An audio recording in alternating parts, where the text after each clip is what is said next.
Hello बच्चों, कैसे हैं आप। तो आशा है आप सभी लोग अच्छे होंगे, मज़े में होंगे और बहुत बढ़िया तैयारी कर रहे होंगे। दोस्तों, आज मैं और सुदेश सर डिस्कस कर रहे थे कि भाई लास्ट टाइम पे आप प्रोडक्शन के अंदर कौन कौन से मेजर टॉपिक कवर करें जहाँ से आपको मैक्सिमम स्कोर मिल सके, राइट। और मेजर टॉपिक की बात कर रहा हूँ जहाँ मैक्सिमम स्कोर आपको यहाँ पर मिल सके। तो सुदेश सर, प्लीज़ आप बताएं कि कौन कौन से वो टॉपिक होने चाहिए आपके हिसाब से जहाँ बच्चा मैक्सिमम स्कोर कर सके। जैसे प्रोडक्शन में तो 8 टॉपिक है ना, बड़े बड़े टॉपिक जी। और हम लोग पढ़ाते हैं तो 160 170 आवर्स तो चल लगता ही है। ये सबसे बड़ा टॉपिक है और सबसे इम्पोर्टेंट है जी। किसी भी एग्जाम को ले लो, 25% क्वेश्चन इसी टॉपिक से आते हैं, प्रोडक्शन और मटेरियल साइंस से। जी।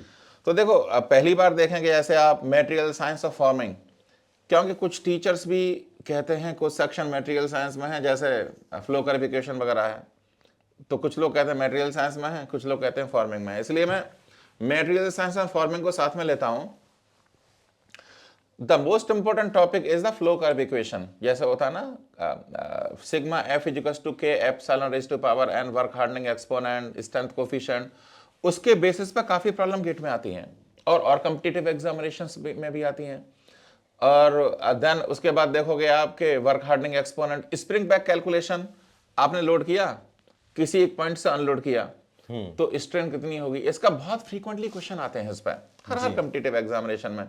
तो सेम ही चीज है, ये मैं फॉर्मिंग में पढ़ाता हूं, कुछ लोग मटेरियल साइंस में पढ़ाते हैं। उसके बाद आपका आयरन कार्बन फेज डायग्राम हो गया, टीटीटी डायग्राम हो गया।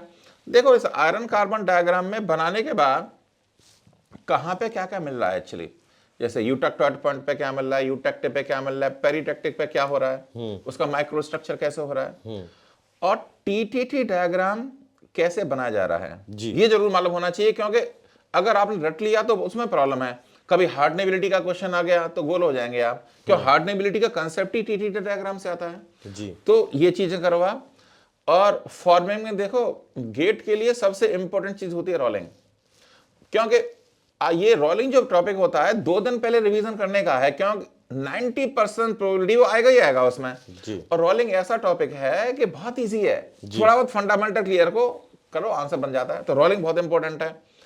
और एक टॉपिक और इंपॉर्टेंट है, जैसे ब्लैंकिंग हो गई, पंचिंग हो गई, आपने शेयर प्रोवाइड कर लिया, वर्क डन कितना होगा, पेनिट्रेशन, तो इस सारे तामझाम से भी क्वेश्चन आने की प्रोबेबिलिटी बहुत ज्यादा होती है। तो मटेरियल साइंस फॉर्मिंग में ऑफ कोर्स सब सिलेबस में और भी चीजें हैं, पर इन चीज में ज्यादा फोकस करना चाहिए। सर, जैसे भी आपने कहा कि रोलिंग आपको 99% एग्जाम से पहले रिवाइज थोड़ा कर लेना चाहिए, क्योंकि वहां से 110% क्वेश्चन आएगा। तो मैं सर थोड़ा रोलिंग पे पूछूंगा कि रोलिंग में क्या क्वेश्चन पे बच्चा फोकस रहे, क्योंकि जो मैंने भी देखा है कि number of reductions, number of passes पूछ लेता है कभी कभी, और अभी रिसेंट में पावर कैलकुलेशन का ज़्यादा आया। तो कोई नया टाइप का क्वेश्चन इसमें बन सकता है, या मैं पावर कैलकुलेशन पे फोकस रहूं या नंबर ऑफ रिडक्शन पे फोकस रहूं। आप बेसिकली फोकस करना चाहिए हमें। देखिए, 2 तरीके होती, एक तो होती है रोलिंग लिमिट जी। एक होता है मैक्सिमम ड्राफ्ट। हाँ जी। तो अब बच्चे को पहले ठीक से देखना चाहिए, मैक्सिमम ड्राफ्ट पूछा है कि रोलिंग लिमिट पूछी है, तो उसमें बहुत कंफ्यूजन। इसमें हमने आपकी टेस्ट सीरीज है ना, उसमें भी कुछ क्वेश्चन डाले हुए हमने। हाँ सर, बिल्कुल डालें। ठीक है ना।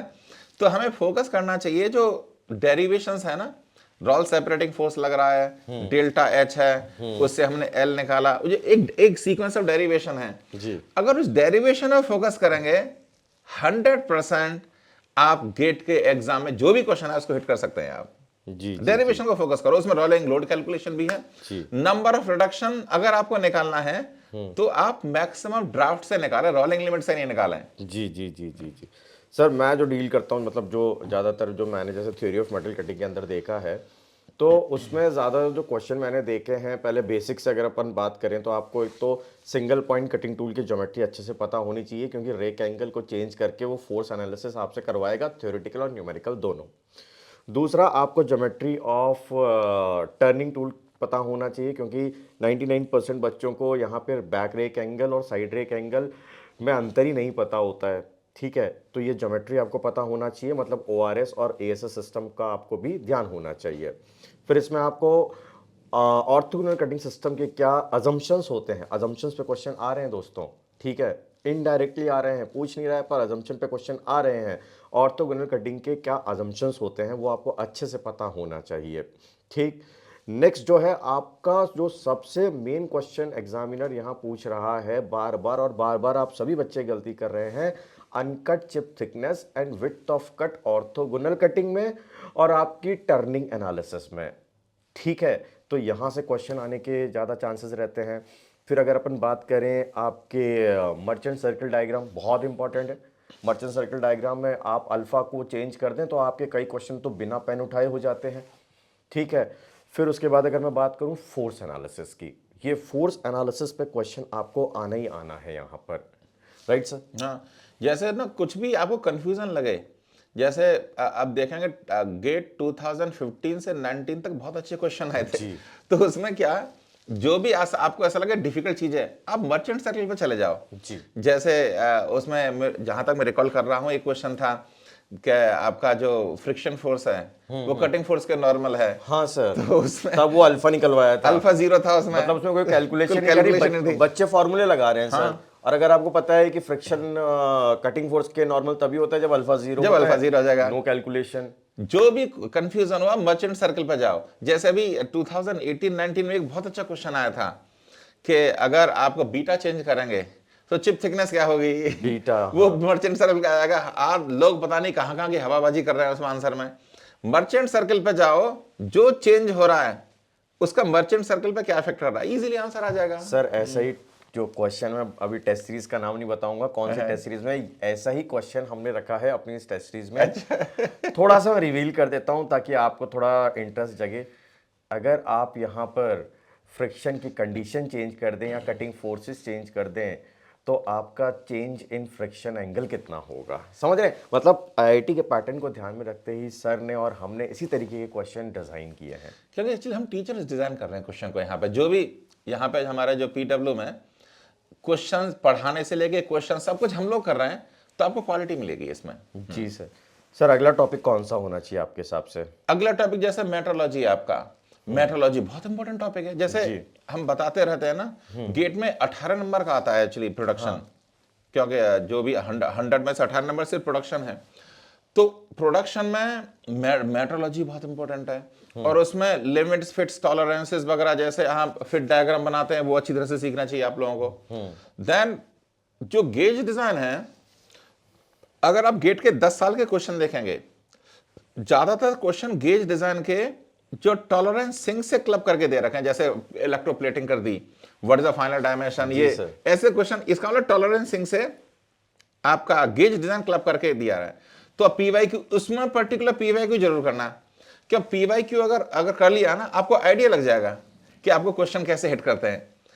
और फिर उसके बाद सरफेस फिनिश हो गई जी। सरफेस फिनिश ऐसी चीज है, हर अल्टरनेट ईयर गेट में टपक पड़ती है पर, और उसमें बहुत सारी जो टेस्ट सीरीज, जैसे बहुत सारे लोगों की टेस्ट सीरीज है ना, उल्टे सीधे क्वेश्चन डिजाइन करते हैं। जैसे अभी मैं देख रहा था लास्ट वीक ही, किसी स्टूडेंट ने मेरे को क्लिपिंग भेजी थी, तो डिफिकल्ट क्वेश्चन बनाने के चक्कर में उन्होंने मेजर ब्लंडर कर दिया था। कंपनी का नाम नहीं बताएंगे क्योंकि सब कुछ रिकॉर्ड में जा रहा है।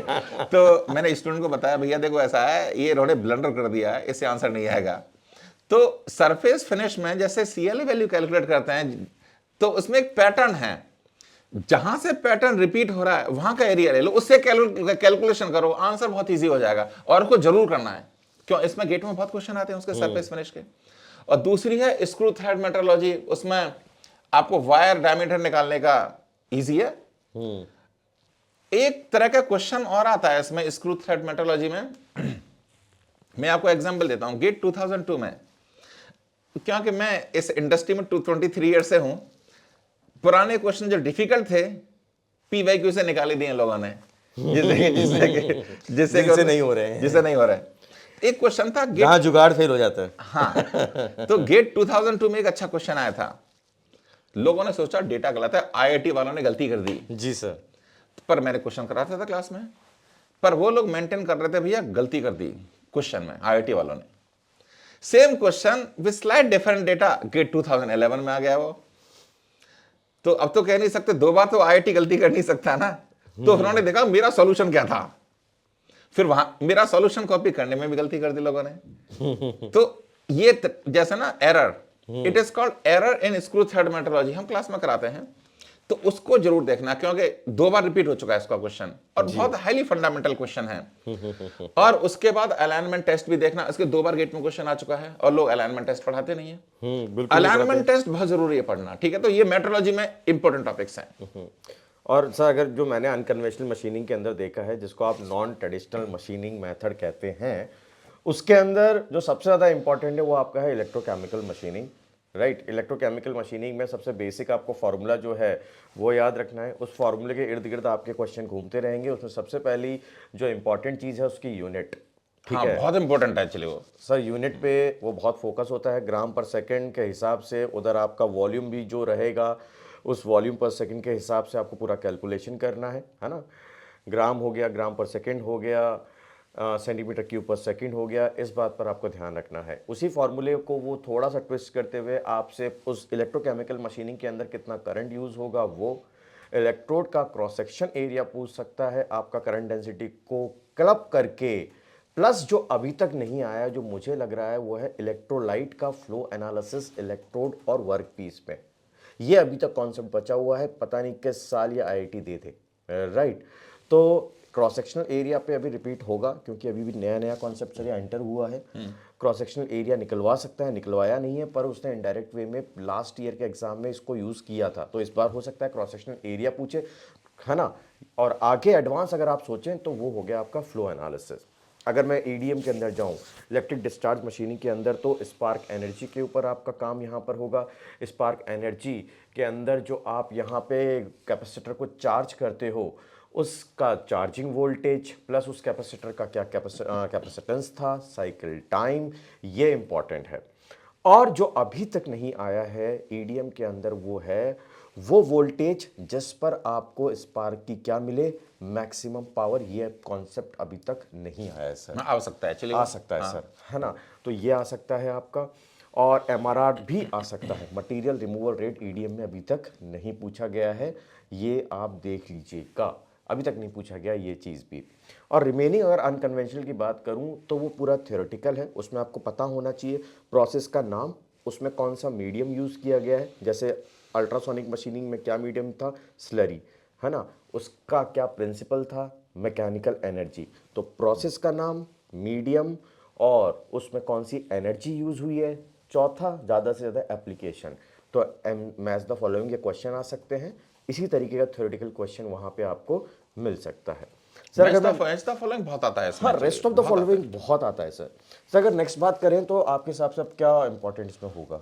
देखो, कास्टिंग की बात करें हम तो उसमें कास्टिंग तो छोटा सा टॉपिक है, पर उसमें 2 टॉपिक बहुत इंपॉर्टेंट हैं। गेटिंग सिस्टम डिजाइन, उस गेटिंग सिस्टम डिजाइन में कुछ लोग देखो रटते हैं, what should be the getting ratio for gravity feed system, pressure feed system, 1 to 2.5। ये एक्चुअली लोग माथा 0.22 इतना ज्यादा माथा पच्ची करते हैं और एग्जाम के टाइम पे भूल जाते हैं जी। जैसे गांव में हमने कभी पढ़ा था ना कि भैया गेहूं कैसे बोने चाहिए, कच्चे कच्चे कच्चे, फिर भूल गया वो, दोबारा से उस बंदे के पास गया, गेहूं कैसे बोने चाहिए, कच्चे। तो ठोकर लगती थी, भूल जाता था वो। तो ऑफकोर्स लंबी स्टोरी है, गांव में जो यूपी बिहार के उन्होंने सुनी होगी है। तो अगर रटने का सबसे बड़ा प्रॉब्लम क्या है कि ठोकर लगेगी, रटना भूल जाएंगे आपने क्या रटा। तो इसलिए फंडा क्या बोलता है, गेटिंग सिस्टम में अगर ग्रेविटी फीड सिस्टम है, अगर कन्वर्जिंग एरिया होगा तो उसमें क्या होगा, एस्पिरेशन इफेक्ट हो जाएगा, इसलिए डाइवर्जिंग एरिया होना चाहिए। तो यानी अगर गेटिंग सिस्टम पूरा कंसेप्ट से देखेंगे, कुछ भी रटने की जरूरत नहीं, जो भी क्वेश्चन आएगा सीधा हिट करो। And number 2, riser design. Riser design 2 तरह के राइजर होते हैं और 3 मेथड होते हैं, ठीक है ना। तीनों मेथड कब कब लगाने, इसमें हमने क्रैश कोर्स में डिटेल में पढ़ा हुआ है एक्चुअली जी सर। तो और 1 शॉट में भी हमने करा रखा है इंग्लिश में, तो उसी को फोकस करो। गेटिंग सिस्टम में राइजर सिस्टम डिजाइन, उसमें से सब कुछ आएगा 90% केसेस में। और एक नया चीजें ऐड हुई है, एडिटिव मैन्युफैक्चरिंग। उसमें भी आपको केयरफुली रहना है। एडिटिव मैन्युफैक्चरिंग देखो पिक्चर में क्यों आया, आपको बहुत क्यों, हम लोग पढ़ाएंगे पीडब्ल्यू में से डिटेल में पढ़ाएंगे आपको रेगुलर क्लासेस में, कि देखो जो हमारा मटेरियल है उसकी प्रॉपर्टी होती है उसके क्रिस्टल स्ट्रक्चर पर डिपेंड करती हैं।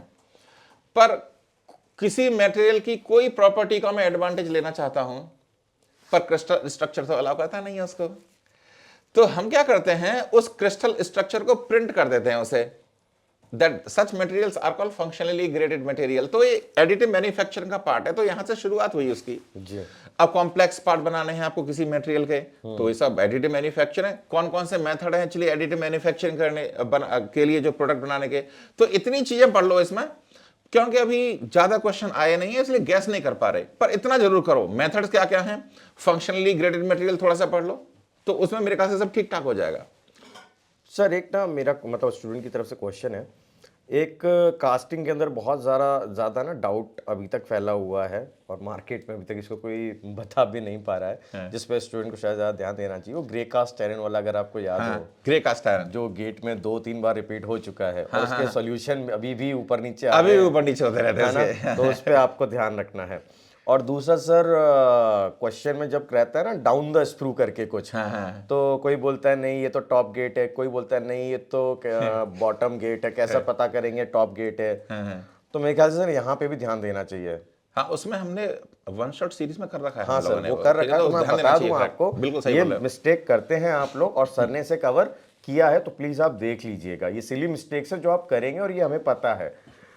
सर, अगर मैं आगे बात करूं तो एक सीएनसी वाला टॉपिक और आता है, हाँ, ऑटोमेशन में ऑटोमेशन। देखो, ऑटोमेशन भी छोटा टॉपिक है, पर लास्ट मोमेंट रिवीजन के लिए आप दो चीजें कीजिए बस। एक तो स्टेपर मोटर कैलकुलेशन कीजिए आप, क्यों गेट में बहुत क्वेश्चन आते हैं, क्यों ओपन लूप सिस्टम है, तो आप देखो कि स्टेपर मोटर की कैलकुलेशन का जो डेरिवेशन है, हाफ इंच का डेरिवेशन है, वो कैसे हुआ है। हाँ। तो एक तो स्टेपर मोटर कैलकुलेशन करो आप, और दूसरा पॉइंट रखो आप, जो हमारी प्रोग्रामिंग हो रही है ना जीएनएम कोड्स में, तो उस प्रोग्राम को आप एक बना लो प्रोग्राम को। जैसे जो हमारा जो ग्रुप है, एक ग्रुप होता है कैंट साइकिल का, एक ग्रुप होता है इंटरपोलेशन का, तो ग्रुप, हाँ, जी कोड्स जो जी आप कह कोड्स रहे हैं, वगैरह वो होते जी हैं। कोड्स 17 से 18 जी कोड्स हैं, वो आपको याद कर लेने हैं यहाँ पे, वो एकदम स्पेसिफिक बस बस, और एक प्रोग्राम बना लेंगे हाँ, ना, एक छोटा सा तो प्रोग्राम। प्रोग्राम के बेसिस पे क्वेश्चन आते हैं, तो उसे इजीली हिट कर सकते और हैं। अगर आप बना भी नहीं पा रहे हैं तो कोई दिक्कत नहीं, कोई भी स्टैंडर्ड बुक से एक छोटा सा प्रोग्राम पढ़ लीजिए, हाँ, वो more than sufficient, more than sufficient है। और मेरे ख्याल से सर इसमें बेसिक लेंथ यूनिट भी इसी में कवर हो जाता है। हाँ, बीएलई उसमें आ जाएगा ना, जो आपका स्टेपर कैलकुलेशन है, जैसे डेरिवेशन करोगे तो उसमें बीएलई वगैरह भी आ जाएगा, सब कुछ आ जाएगा, गियर रेशो और सब आ आपका जाएगा। नंबर ऑफ स्टार्ट सब कुछ आ जाएगा। और अभी हम करने वाले हैं ना, चलिए, जो अभी उसमें कुछ हम ऐड कर देंगे, जो क्वेश्चन सीरीज में, नहीं, क्वेश्चन सीरीज सेकंड को करने वाले हैं ना, पीवाईक्यू करेंगे कुछ हम, जी जी और कुछ अच्छे अच्छे क्वेश्चन डिस्कस करने वाले हैं, उसमें से क्वेश्चन डालेंगे, क्वेश्चन इसमें देखो उसे। बिल्कुल आप देखिए। अगर नेक्स्ट मैं बात करूं तो यहाँ पे मैं बात करना चाहूँगा आपके वेल्डिंग की। वेल्डिंग के अंदर आपको मेनली जहाँ फोकस रहना है, वो फोकस रहना है constant current and constant voltage की कैलकुलेशन पे, उसकी कैरेक्टरिस्टिक पे। आपको क्वेश्चन इस बार ऐसा भी आ सकता है कि वो आपको ना दे कि कैरेक्टरिस्टिक कौन सी है, कांस्टेंट करंट की कैरेक्टरिस्टिक है, कांस्टेंट वोल्टेज की कैरेक्टरिस्टिक है। इस बार वो आपसे ढूंढवाएगा कि कैरेक्टरिस्टिक ढूंढो और फिर लगाओ आप वो कैरेक्टरिस्टिक का प्रिंसिपल और सॉल्यूशन बताओ। एक तो ये आपको ध्यान रखना है। दूसरा आपको ध्यान रखना है रेजिस्टेंस वेल्डिंग के ऊपर। रेजिस्टेंस वेल्डिंग से आपका क्वेश्चन रहेगा, बहुत अच्छा क्वेश्चन यहाँ से आपको मिल जाएगा। अगर उसके बाद मैं बात करूं तो मशीन टूल के अंदर स्पेसिफिकली हम बात लास्ट टाइम पे बात कर लेते हैं 3 टॉपिक्स की, जिस पे से आपको क्वेश्चन मिल ही जाता है, लेथ, ड्रिलिंग और मिलिंग। इन तीनों में अगर कॉमन बात करूं तो एक तो मटेरियल रिमूवल रेट आपको करना ही करना है। इन तीनों में अगर मैं बात करूं तो आपको मशीनिंग टाइम कैलकुलेशन करना ही करना है। लेथ में अगर मैं थोड़ा सा एक्स्ट्रा यहाँ पे आपसे बात करूं तो लेथ के अंदर एक टूल ऑफ सेटिंग का बेसिक होता है, फंडा याद है, टूल ऑफ सेटिंग, जहाँ पे आप टेपर टर्निंग करते हो, वो आपको ध्यान रखना है, राइट। ऊपर से अगर हम थोड़ा सा और इसके अंदर जाएं तो आपको ड्रिलिंग के अंदर जब जाएंगे तो ड्रिलिंग में याद रखना है machining time calculation in through hole और ब्लाइंड होल। यहाँ पे स्टूडेंट बहुत सारी गलती करते हैं, ठीक है, थ्रू आउट होल और आपका ब्लाइंड होल। मिलिंग के अंदर ऐसा क्वेश्चन आएगा, या हो सकता है इस तरीके का क्वेश्चन आए, या तो सीधा दे देगा फेस मिलिंग या पेरिफेरल मिलिंग, तो आप समझ जाओगे कि मशीनिंग टाइम कैलकुलेशन कैसे करना है। बट कई बार वो आपसे ढूंढवाएगा कि ये मिलिंग कौन सी है, फेस मिलिंग है या पेरिफेरल मिलिंग है, तब आप यहाँ पे वो फॉर्मूला लगा पाओगे। जैसे फेस पेरिफेरल मिलिंग हो गई लेट से, तो पेरिफेरल मिलिंग के अंदर जो आपका मिलिंग का एक्सिस होता है वो आपके मशीनिंग सरफेस के क्या होता है, आपके हॉरिजॉन्टल होता है। फेस मिलिंग में आपके मिलिंग का एक्सिस ऑफ रोटेशन जो होता है वो मशीनिंग सरफेस के क्या होता है, परपेंडिकुलर। तो इस तरीके की कुछ लैंग्वेज अगर ट्विस्ट करके देता है तो आपको पता करना पड़ेगा मिलिंग कौन सी है, और उसके हिसाब से आपको यहाँ पर करना पड़ेगा मशीनिंग टाइम कैलकुलेशन। तो दोस्तों यहाँ तक ही था, हम आपका ज़्यादा समय नहीं लेंगे। नहीं, एक चीज और मैं बताऊंगा। हाँ। एक्चुअली इसमें मिलिंग में लास्ट ईयर का क्वेश्चन था। हाँ। जैसे ना uncut chip thickness F under root, हाँ, हाँ, लोग लोग हाँ, लोग हाँ, रटते हो डी बाई डी। मैं हाँ। आपको बताना चाहता हूं, इसका डेरिवेशन कर लो अनकट चिप थिकनेस का। लास्ट ईयर क्वेश्चन आ गया, उसमें लगाना था D small D is the depth of का D cutter diameter, D by D 1 minus D by D under root D by D approximate formula. उसे आंसर ही नहीं आ रहा था। मेरी टीचर से बहस भी हो गई थी कि नहीं ये सॉल्यूशन नहीं होगा, ये सॉल्यूशन होगा। क्या आप ये बोले थे हो क्या गारंटी फाइनल गेट का जो पब्लिश रिजल्ट अब डिफर हुआ, तो मैं गारंटी लेता हूँ, पढ़ाना छोड़ दूंगा मैं। Oh my God. तो ऐसा हुआ था, मुझे मालूम था आंसर सही आने वाला है वो मेरा। तो आप डेरिवेशंस में जाओ, क्योंकि लोग टीचर रटवाते थे वो जी।